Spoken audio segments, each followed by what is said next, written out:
বিসমিল্লাহির রহমানির রহিম। এটা হচ্ছে আমার তৃতীয় ভিডিও। অনার্সের যে আইসিটি কোর্স আছে সেটার এটা দ্বিতীয় অধ্যায়ের যে টপিক সেটা ইউনিট 2। তো দেখো এখানে প্রথমেই আছে এটা অধ্যায়টা হচ্ছে কম্পিউটার হার্ডওয়্যার এবং সফটওয়্যার।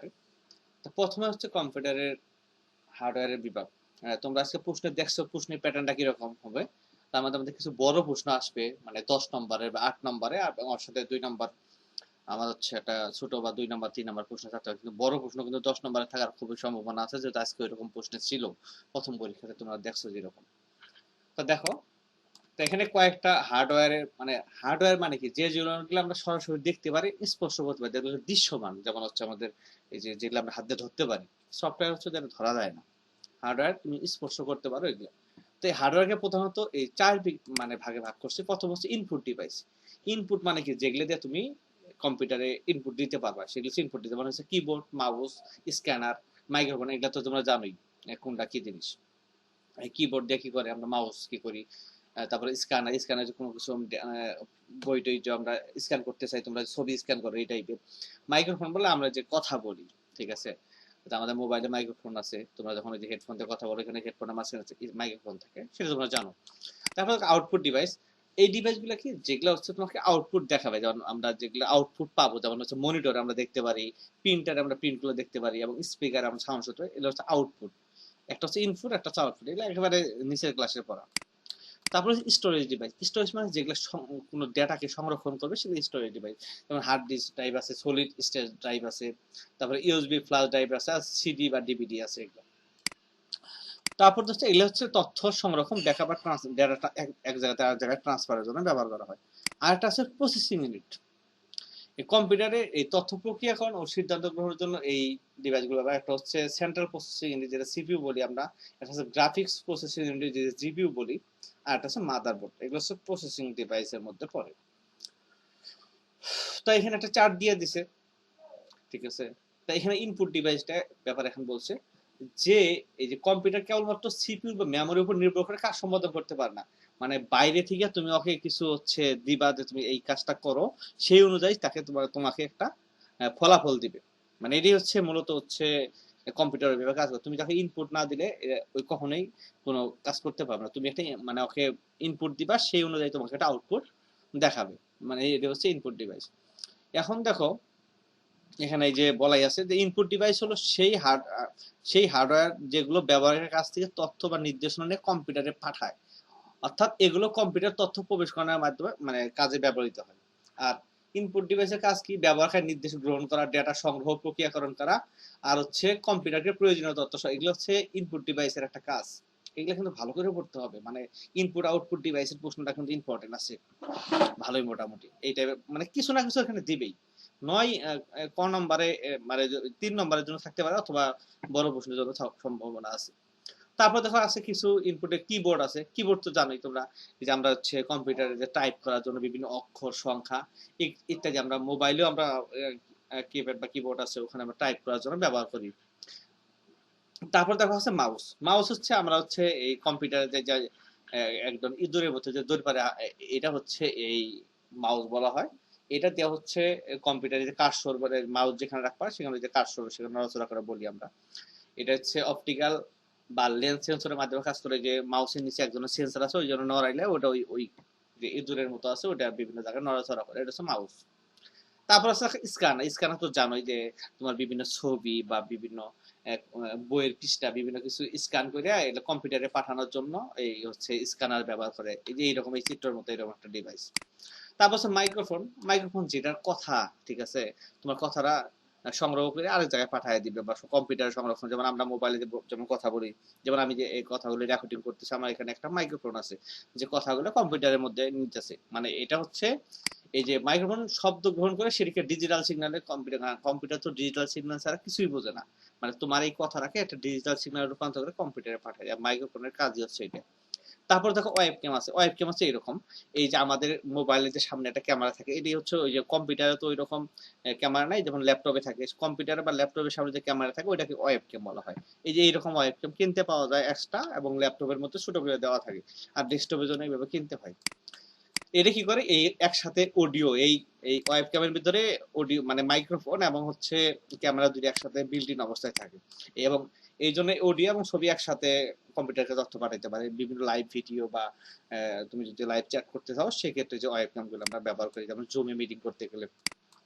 তারপর দেখো জয়স্টিক, জয়স্টিক মূলত যে গেম খেলার জন্য ব্যবহার করে, বিভিন্ন সময় দেখো এই যে এরকম হাতের মতো এরকম গেম খেলার জন্য এই জয়স্টিক গুলো ব্যবহার করা, গেমের কন্ট্রোল করার জন্য ব্যবহার করা হয়। তারপর হচ্ছে বারকোড রিডার, এটা হচ্ছে তোমাদের মোবাইলে হচ্ছে আজকাল দেখছো হয়তো বা বিভিন্ন তোমাদের সব ক্লাসেই যে আমরা স্ক্যান করছি তোমাদের খাতাগুলো, তো এটা হচ্ছে এই বারকোড স্ক্যান, মানে এটাতে তুমি একটা ওরকম বারকোড থাকবে, সেটা কম্পিউটার স্ক্যান করে তুমি কম্পিউটারের মাধ্যমে কম্পিউটারে পাঠাবা বা ডাটাবেজে পাঠাবা, এরকম এবারে বলছে সুপার স্টক বা এগুলোতে ব্যবহার করি আমরা, এখন পরীক্ষার হলেও সেগুলো ব্যবহার করি তোমাদের খাতা তথ্যগুলো নেওয়ার জন্য। তারপর হচ্ছে টাচ স্ক্রিন, এটা হচ্ছে ডিসপ্লে যেটা তোমার মোবাইলে সমস্ত ব্যবহার করতেছো, সেগুলো হচ্ছে এই টাচ স্ক্রিন মোবাইলের ডিসপ্লে আঙ্গুলের স্পর্শগুলো শনাক্ত করে, এবং এই টাচ স্ক্রিন ইনপুট এবং আউটপুট দুই ভাবেই কাজ করে, কারণ ওই তোমাকে ডেটা দেখাইতেছে আবার তোমার কাছে ইনপুট নিতেছে, তার মানে এই টাচ স্ক্রিন একই সাথে ইনপুট ডিভাইস এবং আউটপুট ডিভাইস। তো এখানে দেখা, তারপর ডিজিটাল ক্যামেরা আছে, এগুলা ডিজিটাল ক্যামেরা তো জানোই যে এখন যে সুন্দর সুন্দর ক্যামেরা গুলো, এইগুলো হচ্ছে ডিজিটাল ক্যামেরা, এগুলা তোমার ছবি ভিডিও এগুলো ধারণ করে এবং হচ্ছে সরাসরি তুমি এগুলা কম্পিউটারে নিতে পারবা। তারপর হচ্ছে গ্রাফিক্স ট্যাবলেট, এই যে গ্রাফিক্স এর বিভিন্ন কাজ করার জন্য এক ধরনের ট্যাবলেট পাওয়া যায়, গ্রাফিক্স ট্যাবলেট, ওখানে তুমি সুন্দর করে আর্ট করতে পারবা। এগুলা লো প্রাইস থেকে অনেক হাই প্রাইসের মধ্যে পাবা, তারা ডিজাইন ডিজাইন করা সুন্দর, ওগুলা গ্রাফিক্স ট্যাবলেট পাওয়া যায়। তারপর হচ্ছে ফিঙ্গারপ্রিন্ট স্ক্যানার, ওই যে তোমরা হচ্ছে সিম কিনতে গেলে যেখানে যে স্ক্যান করো এরকম ছোট মানে হাতের মধ্যে রাখো, সেরকম ফিঙ্গার এরকম বায়োমেট্রিক সিস্টেমের জন্য ব্যবহার করা হয় মূলত এই ফিঙ্গারপ্রিন্ট স্ক্যানার। তারপর হচ্ছে ভিআর কন্ট্রোলার, ঠিক আছে, এই যে হচ্ছে ওই বিভিন্ন সময় তোমরা হচ্ছে ভার্চুয়াল রিয়েলিটি যারা হচ্ছে ভিন্ন জগৎ বা এই টাইপের গেছো, এই এক ধরনের এই মাথার মধ্যে একটা লাগাই দেওয়া হয় বা হাতের মধ্যে লাগাই দেওয়া, যেগুলো হচ্ছে তুমি হচ্ছে এই ভার্চুয়াল রিয়েলিটি হচ্ছে তুমি ওগুলা দিয়ে হচ্ছে কন্ট্রোল করবা হাত বা কোনো কিছু মারবা, এরকম যে তোমরা ইন্টারমিডিয়েট পড়ে আসছো যে ভার্চুয়াল রিয়েলিটি সেটা। তারপরে হচ্ছে লাইট পেন, এটা হচ্ছে এই বলছে এটা মনিটরের উপর সরাসরি স্পষ্ট তথ্য ইনপুট দিতে পারে, পুরো গ্রাফিক ডিজাইন বা ড্রয়িং অ্যাপ্লিকেশনে ব্যবহৃত হয়, যদিও বর্তমানে টাচ স্ক্রিন অনেকটা প্রতিস্থাপন করেছে। এখন এটা মূলত এরকম তোমরা সচরাচর এগুলো দেখো না এগুলো, কারণ এখন সবগুলো টাচ স্ক্রিনে এসে পড়ছে। তারপরে হচ্ছে আইরিস স্ক্যানার, এটা হচ্ছে ওই বায়োমেট্রিক্স এর একটা অংশ, এটা চোখের যে আইরিস আছে সেটা স্ক্যান করে হচ্ছে কম্পিউটারে ডাটা পাঠায় সাধারণত। এটা তোমরা যে যারা যে ভোটার আইডি কার্ড করছো তোমরা যখন ডাটা নিছো তখন ওই যে তোমাদের চোখের সামনে কিন্তু একটা দিছে, ওটা আইরিস স্ক্যান দিয়ে দিছে। এখানে কোন ডিভাইস কি কাজ করে সেটা দিছে, এগুলা মনে হয় ওইভাবে ইম্পর্টেন্ট না, এগুলা খালি জাস্ট উপরে এগুলো দেখতে হবে, কারণ প্রশ্নের যে প্যাটার্ন বোঝা গেছে এই টাইপের প্রশ্ন, এগুলা একটু দেখতে হবে পরীক্ষিত বা প্রযুক্তিগত কোথায় কোনটা ব্যবহার করে সেটা হয়তো দিতে পারে, কিন্তু ভালো করে দেখতে হবে কোন প্রশ্নের প্যাটার্ন একটু চেঞ্জ আছে। তারপরে আউটপুট ডিভাইস, দেখো আউটপুট ডিভাইস কি করে, যে যেটা হচ্ছে তোমাকে আউটপুট দেখাবে সেটা হচ্ছে আউটপুট ডিভাইসের কাজ। এটা কি করে, কম্পিউটার প্রক্রিয়াগত অর্থ মানুষের গ্রহণযোগ্য আকারে, মানে আমরা কম্পিউটার তো সব বাইনারি থাকে, তোমাকে ডেসিমেল আকারে সেটা দেখাবে তোমার, তারপরে দৃশ্যমান ও শ্রাব্য আকারে রূপান্তর করে ব্যবহারকারীর সঙ্গে কম্পিউটার যোগাযোগ সহজ করে। তা বহুল ব্যবহৃত আউটপুট ডিভাইস হচ্ছে যে মনিটর, এটা হচ্ছে বহুল ব্যবহৃত, কারণ কম্পিউটার থাকলে ওখানে মনিটর থাকবেই, ঠিক আছে, কারণ এই মনিটরের মাধ্যমে আমরা দেখতে পারি। এটা হচ্ছে একটা বিভিন্ন মনিটর হয় যেমন এলসিডি, এলইডি, ও এলইডি, এই প্রযুক্তিগুলো ব্যবহার করে বিভিন্ন মনিটর আছে বিভিন্ন, তুমি এলসিডি এলইডি যে কোনো একটা কিনা সবগুলোই মনিটর, এগুলা প্রযুক্তিগত একটা কিছু পার্থক্য আছে। তারপর দেখা যাচ্ছে প্রিন্টার, যে আমরা যে বিভিন্ন জায়গায় প্রিন্ট করি সেটা হচ্ছে এরকম বিভিন্ন ধরনের প্রিন্টার হতে পারে, ঠিক আছে, যেমন লেজার প্রিন্টার আছে, এই যে ইনজেক্ট প্রিন্টার আছে, বিভিন্ন রকম প্রিন্টার আছে, ওই যে ডক ম্যাট্রিক্স প্রিন্টার আছে। এটা হচ্ছে প্রিন্টার যেটা মুদ্রণ করার জন্য ব্যবহার করা হয়। তবে স্পিকার, স্পিকার হচ্ছে জানোই আমরা বিভিন্ন গান টান শোনার জন্য বা অডিও শোনার জন্য আমরা এই হচ্ছে স্পিকার ব্যবহার করি। তারপর প্রজেক্টর, এই যে এখন বিশ্বকাপ হলেও তোমরা হচ্ছে খেলা দেখলা প্রজেক্টরে, সেই হচ্ছে আমরা এই প্রজেক্টরের মাধ্যমে কি করতে পারি, কম্পিউটার ইনফরমেশন দেওয়ালে ফেলে আমরা হচ্ছে স্ক্রিনে বা দেওয়ালে ফেলে বড় আকারে সেটা দেখতে পারি। তারপর হচ্ছে প্লটার, এই প্লটার এই যে বড় আকারের চিত্র ডিজাইন বা মানচিত্র মুদ্রণে এটা ব্যবহার করা হয়, বড় এই যে এইরকম, এই যে আমরা হচ্ছে বিভিন্ন বড় বড় যদি পোস্টার করতে চাই সেক্ষেত্রে আমরা এটা ব্যবহার করি। তারপরে হেডফোন, ওই যে আমরা যদি কোনো কিছু সাউন্ড আমরা ওই যে হেডফোনে মানে ছোট আকারে শুনতে চাই তাহলে আমরা যে মাইক্রো মানে সরি হচ্ছে হেডফোন গুলো ইউজ করি। তোমরা যে হেডফোন ইউজ করে ছোট আছে আবার বড় আছে, এইটা বড় টাইপের একটু ছোট টাইপের পাওয়া যায়। তারপর হচ্ছে এই যে এলইডি ডিসপ্লে বোর্ড, এটা বড় আকারের ডিসপ্লে যা বিজ্ঞাপন বা তথ্য জন্য ব্যবহার করা হয়, যে বিভিন্ন জায়গায় রাস্তাঘাটে দেখানো এলইডি ডিসপ্লে বিজ্ঞাপন দেখায় বা দেখায় এরকম রংপুরে বা বিভিন্ন ঢাকায় গেলে বিভিন্ন রকম দেখতে পাওয়া যায় এরকম।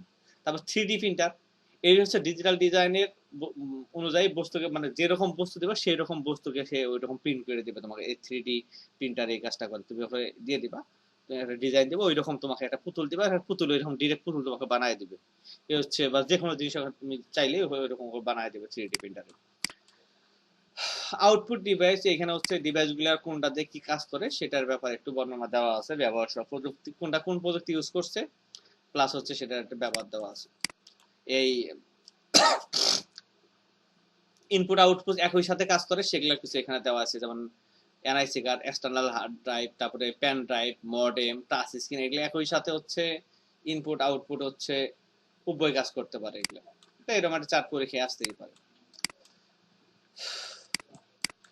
তো এই টাইপের গেল, এগুলা থেকে প্রশ্ন মনে করো যে এই যে বলছে কম্পিউটার হার্ডওয়্যার কি, এই টাইপের প্রশ্ন, আইরিস স্ক্যান, টাচ স্ক্রিন, এগুলো যে 1 নম্বরের জন্য দিতে পারে, 2 নম্বরের জন্য, বা টাচ স্ক্রিন বলে বলতে পারে যে বা ইনপুট কয়েকটা ইনপুট ডিভাইস, এই যে তিনটি ইনপুট আউটপুট ডিভাইসের নাম প্রযুক্তি, এই টাইপের 3 নম্বরের জন্য আসলো এই টাইপের। তারপর হচ্ছে এগুলো ব্যাখ্যা, যেমন এখানে আছে যে বলছে যে হার্ডওয়্যারের প্রধান কয়েকটি শ্রেণী বিভাগের নাম লেখো, এগুলো আসতে পারে। তারপর হচ্ছে এই যে প্রসেসিং ডিভাইস কি কি আর প্রধান কাজগুলো ব্যাখ্যা করো, এগুলা তো বড় মানে কয়েকটা না দিলে তো 8 নম্বরের জন্য হবে না, মানে দেখা যায় যে 3 নম্বরের জন্য 5 নম্বরের জন্য দিল এই টাইপের।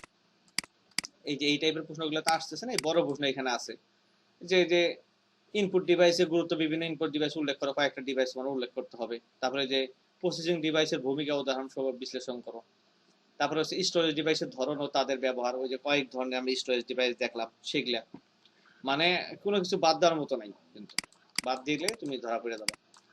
তার মধ্যে এই প্রশ্নটা কেন আমার কাছে খুব বেশি ইম্পর্টেন্ট মনে হয়, এই যে সেন্ট্রাল প্রসেসিং ইউনিট বা সিপিইউ যেটা বলি আমরা, এই প্রশ্নটা আসার সম্ভাবনা আছে, চিত্র সহ পড়তে হবে।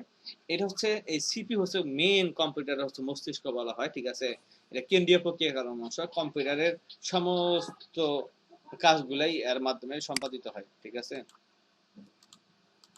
তা দেখো এই হচ্ছে এর এই কম্পিউটার 3টি অংশকে একত্রে বলা হয় কেন্দ্রীয় প্রক্রিয়াকরণ অংশ।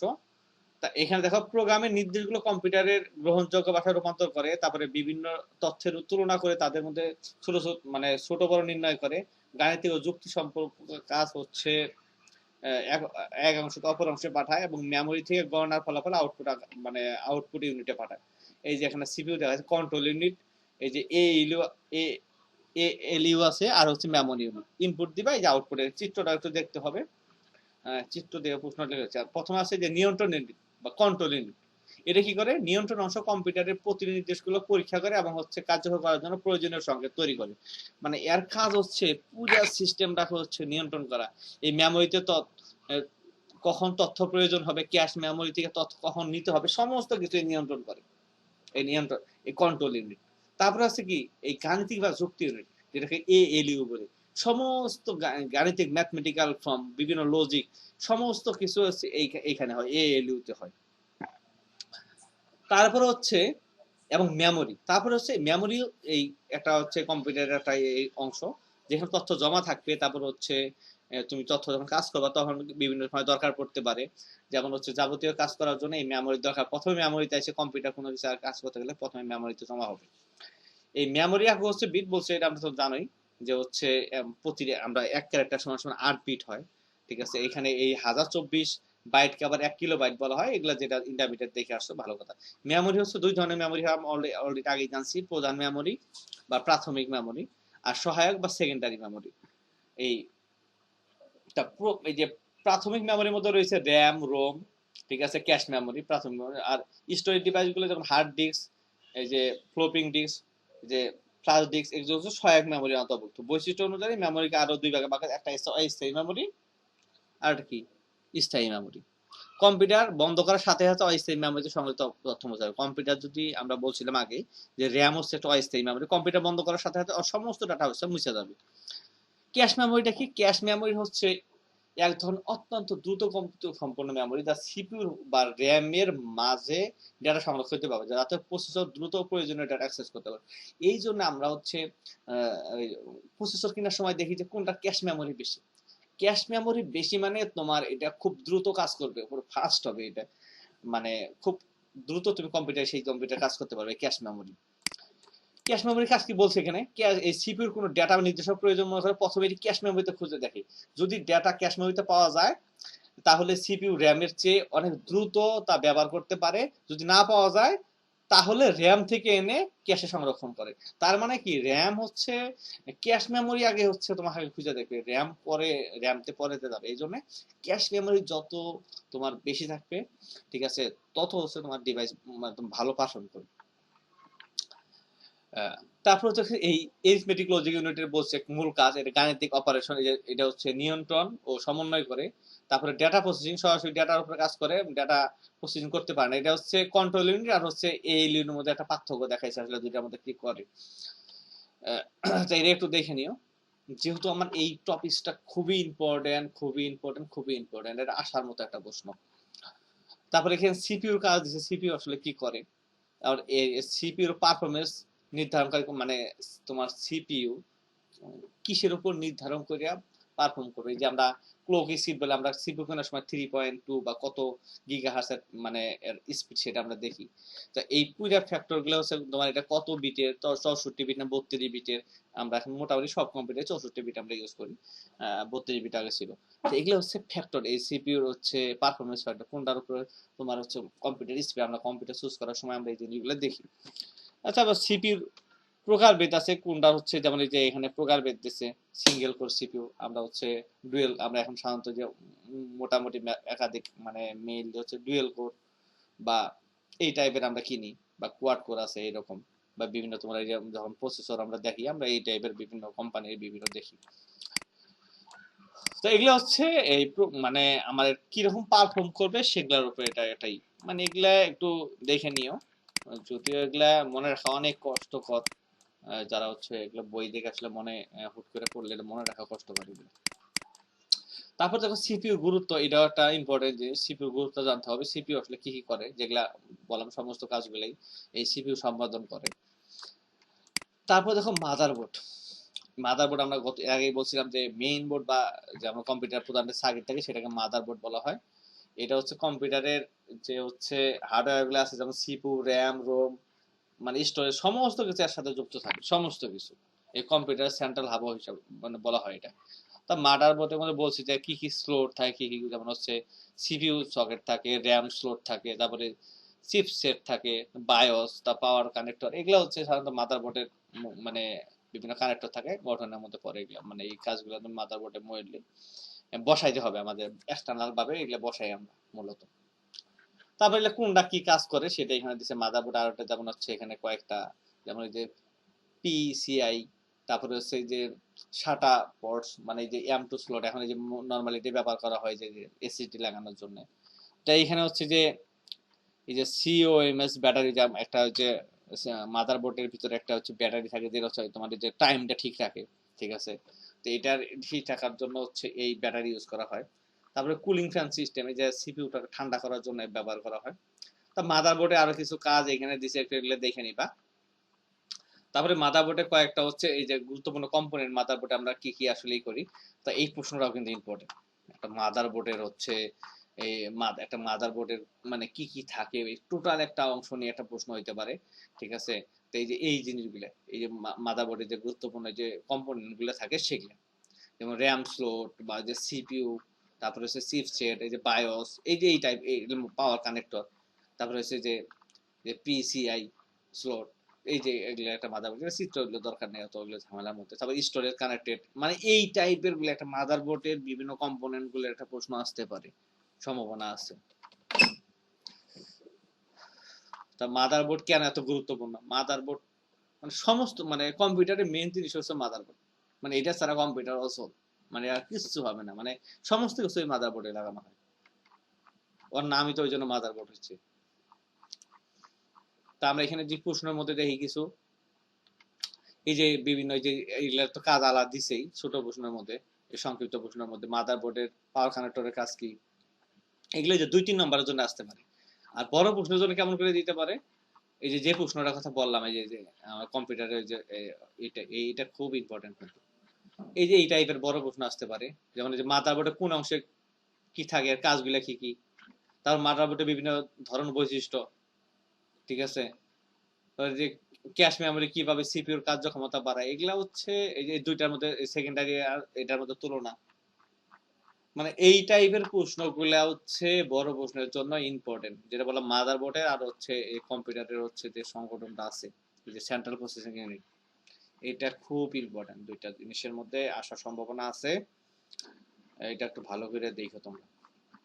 তারপর থেকে স্টোরেজ ডিভাইস আছে, স্টোরেজ ডিভাইসের মধ্যে আমরা যে প্রাইমারি স্টোরেজ ডিভাইস একটা আছে, আর যেটা হচ্ছে কি সিপিইউ মানে সরাসরি ব্যবহার করতে পারে এমন মেমোরি, যেমন র্যাম, ক্যাশ মেমোরি, ঠিক আছে। তারপর হচ্ছে সেকেন্ডারি মেমোরি কি, যে hard disk, solid state type, SSD যেটা, অপটিক্যাল ডিস্ক যেটা সিডি বা ডিভিডি, এই টাইপের। এটা হচ্ছে সেকেন্ডারি। এটা হচ্ছে কি, এটা হচ্ছে বড় পরিমাণ তথ্য, এই র্যামে কিন্তু তুমি বেশি পরিমাণ ডাটা সংরক্ষণ করতে পারো, র্যামে হচ্ছে ডাটা সংরক্ষণ করা যায় না, র্যামটা সিস্টেমটা চলে, বিদ্যুৎ সংযোগ বিচ্ছিন্ন করলে আর ক্যাশ মেমোরি বা র্যামের সমস্ত ডাটা মুছে দেয়। এই জন্য আমরা যে কোনো জিনিস স্লো থাকে কম্পিউটার, আমরা যে অফ অন করি দেখতে পাবো যে সুন্দর, তার পারফরমেন্স ভালো হয়েছে, কারণ র্যামের মধ্যে তথ্যগুলো মুছে গেছে, কিন্তু হার্ড ডিস্কের তথ্য কখনোই মুছবে না, এটা তুমি বারবার ব্যবহার করতে পারবা, ঠিক আছে, বারবার তুমি চাইলেই ব্যবহার করতে পারবা।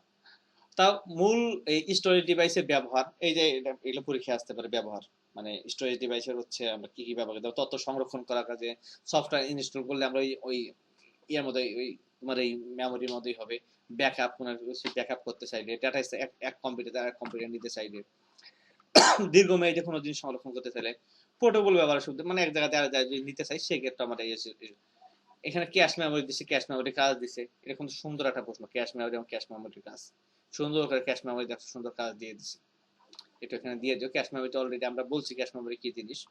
তারপর র্যাম, র্যাম তো র্যাম ব্যাপারে অনেকবার কথা বলছি, ঠিক আছে, র্যামের ব্যাপারে একটু দেখি অনেক সুন্দর করে, ঠিক আছে, র্যামের কার্যপ্রণালী, র্যাম আসলে কিভাবে কাজ করে। তারপরে হচ্ছে এই যে র্যাম গুলো এইরকম, এখন বিভিন্ন র্যাম পাওয়া যায়, DDR5, DDR3, DDR4, বিভিন্ন এরকম র্যাম পাওয়া যায় কোয়ালিটি অনুযায়ী। এই যে এখানে ও 6 মনে নাই, DDR5 পর্যন্ত মনে হয় আছে বাংলাদেশে এখন। যাই হোক, এগুলো হচ্ছে স্পিডের উপর নির্ভর, এগুলা বিভিন্ন জেনারেশন চেঞ্জ হয়, আর র্যামের এগুলা চেঞ্জ হয়ে যায়, যেমন এখন মানে DDR5 চলতেছে মনে হয়, আমার কাছে মনে হয় DDR4 আছে, 5 বাজারে মনে হয় আছে। তা হচ্ছে এগুলা এই র্যাম হচ্ছে যত দিন যাইতেছে ওই র্যামের স্পিড এত গিগাহার্টজ আছে ফ্রিকোয়েন্সি অনুযায়ী, এবং হচ্ছে হচ্ছে এগুলা র্যামের হচ্ছে নির্ভর করে, এগুলা যে 1 2 3 4, এগুলা অনেকদিন আগে যে DDR3 বা 2 ইউজ করতো, এখন 4 আমি ইউজ করলাম, এখন মনে হয় 5 মনে হয় ব্যবহার করা হইতেছে এরকম। তা এগুলা হচ্ছে এই র্যামের উপাদানের ধরন, এগুলা হচ্ছে বিভিন্ন কোনটা কোন অনুযায়ী কাজ করে সেটা। তারপরে কোনটা এই যে বললাম যে এই যে মেগাহার্জ, যেমন এই যে বললাম এই যে 2400, তারপরে 32 মেগাহার্জ, 56, আমারটা মনে হয় 2400 মেগাহার্জ আমি ইউজ করি। তো এগুলা র্যামের বিভিন্ন ক্যাপাসিটি হয়, র্যামের ব্যাপারে একটু দেখো, র্যাম নিয়ে খুব, র্যাম আর যে এই যে র্যাম আর রোমের মধ্যে এখানে পার্থক্য দিয়ে সুন্দর করে, এই যে র্যাম হচ্ছে যে ভলটাইন, আর হচ্ছে রোম হচ্ছে তোমার হার্ড ডিস্ক, আর র্যাম হচ্ছে যে অস্থায়ী মেমোরি, আর রোম হচ্ছে স্থায়ী মেমোরি। এই তো এখানে হচ্ছে পরিবর্তনযোগ্য, এটাও হয়, এটা সাধারণত না, মানে রোম সাধারণত ওইভাবে পরিবর্তন মানুষ করে না। আর ক্ষমতা হচ্ছে এটা এত জিবি পর্যন্ত হয়, আর এটা কয়েক এমবি লেখছে, যাই হোক, এটা হচ্ছে রোম হচ্ছে আমরা আসলে অনেক ইচ্ছা মতো আমরা হচ্ছে রোম লাগাইতে পারি, কত এই 500 1000 এরকম তুমি লাগাইতে পারবা, এত এত টিবি, 2 টিবি 3 টিবি এরকম। যাই হোক, দুইটার মধ্যে পার্থক্য দিচ্ছে, দুইটা পার্থক্য দেখো যে র্যাম আর রোমের মধ্যে একটা মানে ব্যাপারটা একটু ইম্পর্টেন্ট, এটা 3 নম্বর জোন দিতে পারে। স্যার র্যাম কম হলে সমস্যা কি বলছে, র্যাম কম হলে সমস্যা কি, কম্পিউটার ধীরগতি কাজ করবে, তারপরে একাধিক অ্যাপস তুমি চালাইতে পারবা না, প্রোগ্রাম মানে ব্রাউজার ক্র্যাশ করবে, তারপরে ভিডিও এডিটিং বা গেমিং এগুলা তুমি মানে এগুলাতে সমস্যা তৈরি করবে র্যাম যদি কম হয়। এই যে রোম এর ব্যাপারে একটু বইলা দিছে, ঠিক আছে, নন ভোল্টাইল এই বিদ্যুৎ সংযোগ, মানে বিদ্যুৎ সংযোগ বিচ্ছিন্ন করলে মুছে যায় না, মানে স্থায়ীভাবে ডাটা এখানে সংরক্ষিত থাকে রোমের ভিতরে। তো এখানে রোমের ব্যাপারেও বলে দিছে, তা দুইটার ব্যাপারে এখানে বড় প্রশ্ন, র্যাম রোম নিয়ে বেশি বড় প্রশ্ন আমার মনে হয় আসার সম্ভাবনা নাই। এই পার্থক্য টার্থক্য এটা আসতে পারে এই টাইপের প্রশ্ন, কারণ এইখান থেকে মনে হয় বেশি বড় প্রশ্ন এখানে আসার সম্ভাবনা নেই। তারপরে হার্ড ডিস্ক, এই যে যেটা হচ্ছে হার্ড ডিস্ক টাইপ, এটা আসলে কি, যেটা আমরা হার্ড ডিস্ক, যে এরকম হার্ড ডিস্ক এরকম ইউজ করি। তো এটা কি ডেটা, মানে খুব বেশি পরিমাণ ডেটা সংরক্ষণ, যেমন বহুল মানে বেশি পরিমাণে, তারপর হচ্ছে অনেক দিন, মানে এই ডাটা সংরক্ষণের জন্য ব্যবহার করা হয়। এইটা এটা অনেকদিন ব্যবহার করা যায়, আয়ুষ্কাল অনেক বেশি। অপারেটিং ইনস্টল করার জন্য, ব্যাকআপ সফটওয়্যার এক জায়গা থেকে আরেকটা নেওয়ার জন্য ব্যবহার করি আমরা। এটা কিছু এখানে উদাহরণ দিয়ে দিছে এখানে, ঠিক আছে। এইখানে উদাহরণের মধ্যে কিছু উদাহরণ হয়তো আছে এখানে, কি কি টাইপের হয়, তোশিবা, ওয়েস্টার্ন, বিভিন্ন কোম্পানি। তারপরে এখানে এসএসডি আছে, এটা এখন বর্তমান আধুনিক কালে ব্যবহার করা হইতেছে। এটা স্পিড অনেক বেশি, কিন্তু এর হচ্ছে লাইফ টাইমটা একটু কম, মানে খুব বেশি পরিমাণ তুমি এখানে রিট্রাইট করতে পারবে না। এটা আস্তে আস্তে লাইফ টাইমটা কমতে শুরু করে, কিন্তু এটা স্পিড অনেক সুন্দর, এবং এটা সাইজে অনেক ছোট, এবং দামও বেশি। তাই এখানে বৈশিষ্ট্য টৈশিষ্ট্য এগুলো দিয়ে দিছে। এসএসডির উপকারিতা বা সীমাবদ্ধতা এগুলো সাধারণত আসতে পারে, এই যেমন বলছে তো তুলনামূলক বেশি, এবং হচ্ছে বেশি লেখার পরে পারফরমেন্স কিছুটা কমে যেতে পারে, কারণ এরা হচ্ছে ওই যে বললাম না, লাইফ টাইমটা খুব একটু কম। সাধারণত ল্যাপটপ ট্যাপটপ ব্যবহার করা হয়। এটা হচ্ছে এই এক ধরনের হচ্ছে এই কার্ডটাকে, এটা একদম স্টোরেজ, যাই হোক এটা আমি কোনোদিন ব্যবহার করি নাই। এই যে এনভিএমই এর কার্ড, এটা আসলে আমি ইউজ করি নাই কোনোদিন, এটা মনে হয় নতুন বের হয়েছে, এটা আমি কোনোদিন ইউজ করিনি। এসএসডি টাইপ যা হচ্ছে, ও তাহলে মানে এসএসডি এর একটা উন্নত ভার্সন এটা, এই টাইপের একটা উন্নত এসএসডি এর একটা উন্নত ভার্সন মেবি এটা। যাই এগুলা বেশি ইম্পর্টেন্ট না আমার এইখান থেকে, যেগুলো উপরে বললাম সেগুলো ইম্পর্টেন্ট, এগুলাতে তেমন ইম্পর্টেন্ট না। এইখান থেকে র্যাম রোম এর ব্যাপারটাই বেশি ইম্পর্টেন্ট, র্যাম রোম আর ক্যাশ, র্যাম রোম আর ক্যাশ, এই তিনটা জিনিস ভালো করে এখানে দেখলেই হয়ে যাবে। র্যাম রোম এবং হচ্ছে ক্যাশ, এবং হার্ড ডিস্কের যে, মানে হার্ড ডিস্ক আমরা কি কি করি এইটা, র্যাম আর রোমের মতো পার্থক্য এইটা, আর ক্যাশ মেমোরি কেন দরকার, কেন ব্যবহার করি আমরা, এইটা এই টাইপের প্রশ্নটা পড়লেই হয়ে যাবে এখানে। আর এসএসডির গঠন বৈশিষ্ট্য ব্যবহার একটু করতে, এসএসডি যেহেতু এসএসডি এখানে উল্লেখ আছে, এসএসডি একটু করে নিও, এইটুকু পড়লেই হবে। বেশি এখানকার প্রশ্ন ওই রকম প্রশ্ন ওইভাবে পড়ার দরকার নেই। এখান থেকে যেগুলো বললাম সেগুলো, মানে সব প্রশ্ন বললে তো সব আউলে ফেলাম। আচ্ছা ঠিক আছে, এই হচ্ছে এই দ্বিতীয় অধ্যায়ের প্রথম পার্টের অবস্থা। এগুলা মোটামুটি একটু যেগুলো বললাম, এই অধ্যায় এইখান থেকে প্রশ্ন হবে, এখান থেকে মোটামুটি ভালো প্রশ্ন হবে। এবং কি কি প্রশ্ন হবে অলরেডি আমরা কিছু বললাম, যে যে প্রশ্নগুলো বললাম যে ইম্পর্টেন্ট, এগুলা থেকে প্রশ্ন আসার সম্ভাবনা সবচেয়ে বেশি। তা আমি পরবর্তী ভিডিওটা একটু পরে আপলোড করে দেব। সবাইকে ধন্যবাদ।